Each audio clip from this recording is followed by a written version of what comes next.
Hello and welcome to this edition of Back in History.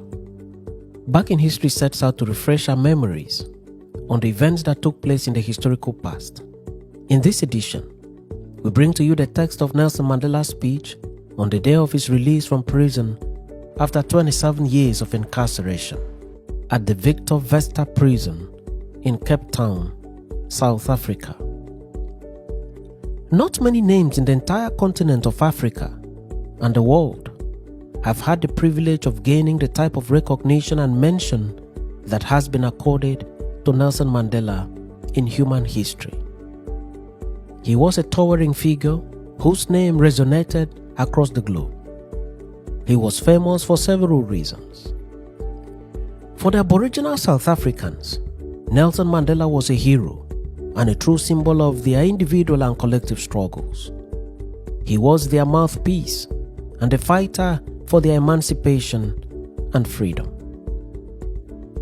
To the powerful and dominant minority white government of South Africa at the time, Mandela was a stubborn black South African who was too daring and vociferous and who needed to be put constantly in checks.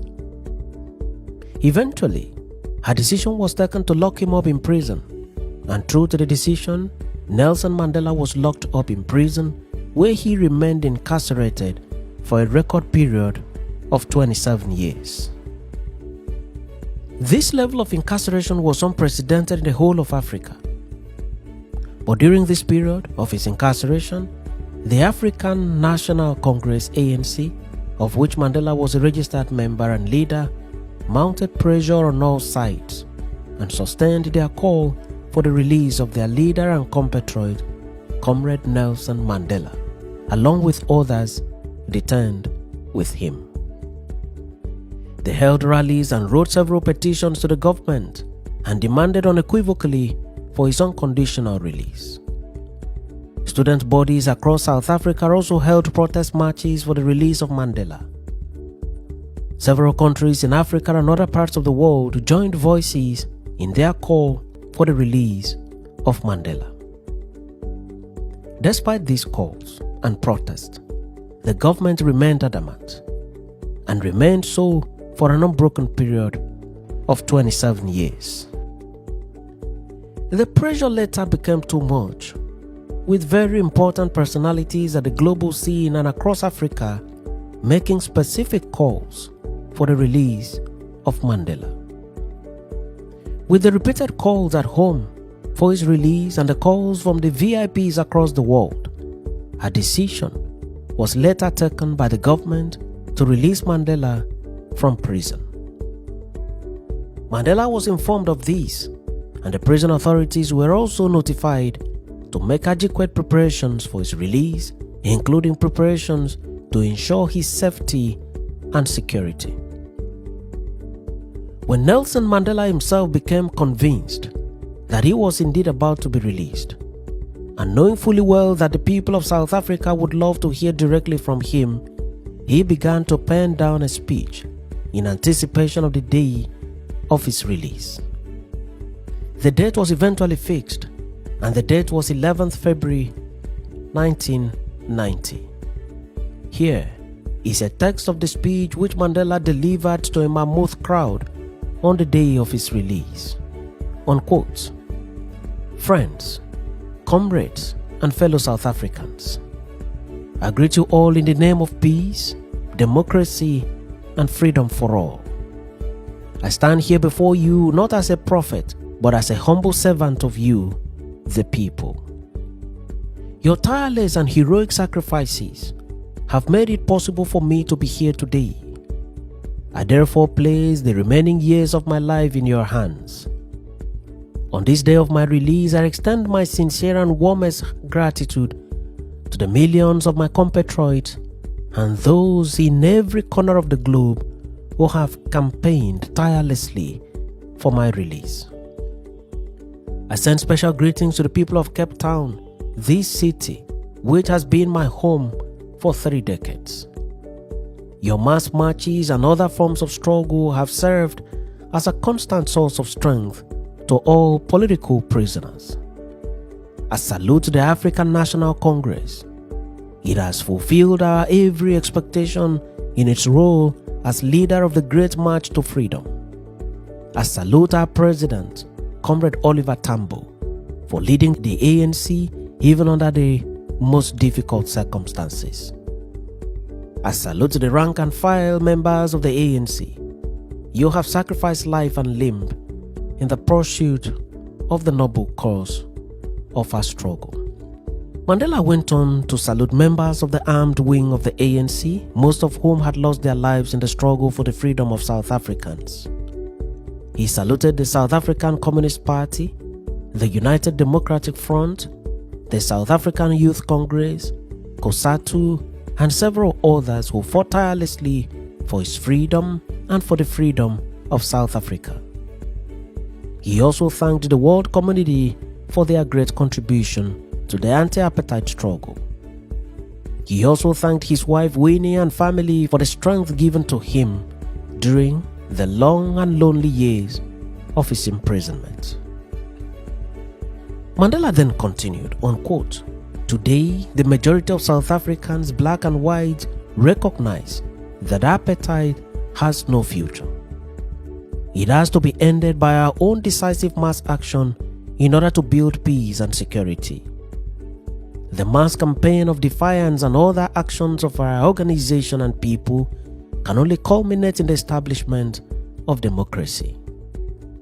The destruction caused by apartheid on our subcontinent is incalculable. The fabric of family life of millions of my people have been shattered. Millions are homeless and unemployed. Our economy lies in ruins and our people are embroiled in political strife. Our resort to the armed struggle in 1960 with the formation of the military wing of the ANC was a purely defensive action against the violence of apartheid. The factors which necessitated the armed struggle still exist today. We have no option but to continue. We express the hope that a climate conducive to a negotiated settlement will be created soon so that there may no longer be the need for the armed struggle. I am a loyal and disciplined member of the African National Congress. I am therefore in full agreement with all its objectives, strategies, and tactics." He went on to say, "The need to unite the people of our country is as important a task now as it always has been. No individual leader is able to take on these enormous tasks on his own. It is our task as leaders to place our views before our organization and to allow the democratic structures to decide. On the question of democratic practice, I feel duty bound to make the point that a leader of the movement is a person who has been democratically elected at a national conference. This is a principle which must be upheld without any exceptions. Today, I wish to report to you that my talks with the government have been aimed at normalizing the political situation in the country. We have not as yet begun discussing the basic demands of the struggle. I wish to stress that I myself have at no time entered into negotiations about the future of our country except to insist on a meeting between the ANC and the government. Mr. de Klerk has gone further than any other nationalist president in taking real steps to normalize the situation. However, there are further steps as outlined in the Harare Declaration that have to be met before negotiations on the basic demands of our people can begin. I reiterate our call for inter alia the immediate ending of the state of emergency and the freeing of all and not only some political prisoners. Only such a normalized situation, which allows for free political activity, can allow us to consult our people in order to obtain a mandate. The people need to be consulted on who will negotiate and on the content of such negotiations. Negotiations cannot take place above the heads or behind the backs of our people. It is our belief that the future of our country can only be determined by a body which is democratically elected, on a non-racial basis. Negotiations on the dismantling of apartheid will have to address the overwhelming demand of our people for a democratic, non-racial, and unitary South Africa. There must be an end to white monopoly on political power and a fundamental restructuring of our political and economic systems to ensure that the inequalities of apartheid are addressed and our society thoroughly democratized.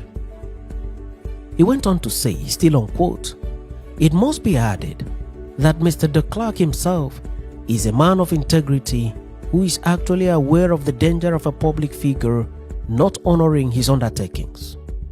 But as an organization, we base our policy and strategy on the harsh reality we are faced with. And this reality is that we are still suffering under the policy of the nationalist government. Our struggle has reached a decisive moment. We call on our people to seize this moment so that the process towards democracy is rapid and uninterrupted. We have waited for too long for our freedom. We can no longer wait. Now is the time to intensify the struggle on all fronts. To relax our efforts now would be a mistake which generations to come will not be able to forgive us. The sight of freedom looming on the horizon should encourage us to redouble our efforts. It is only through disciplined mass action that our victory can be assured. We call on our white compatriots to join us in the shaping of a new South Africa. The freedom movement is a political home for you too. We call on the international community to continue the campaign to isolate the apartheid regime. To lift sanctions now would be to run the risk of aborting the process towards the complete eradication of apartheid. He continued, still on quote, "Our march to freedom is irreversible. We shall not allow fear to stand in our way. Universal suffrage and a common voters' role in a united, democratic, and non-racial South Africa is the only way to peace and racial harmony." In conclusion, I wish to quote my own words during my trial in 1964. They are true today as they were then. At that time, I noted thus, unquote, "I have fought against white domination and I have fought against black domination. I have cherished the ideal of a democratic and free society in which all persons live together in harmony and with equal opportunities. It is an ideal which I hope to live for and to achieve. But if need be, it is an ideal for which I am prepared to die." End of quote. This speech was televised live in several TV stations and other platforms from around the world. Radio stations also hooked on to broadcast the speech live. South Africans became more emboldened to continue in the agitation for freedom and equality for all. In 1994, elections were held in South Africa, and Nelson Mandela emerged as the first black president of South Africa. His speech on this auspicious day of his release from 27 years of incarceration shall continue to resonate in South Africa, the greater Africa, and the whole world at large. Thanks for watching this episode of Back in History, and do remember to subscribe to the channel or follow the page for regular notifications.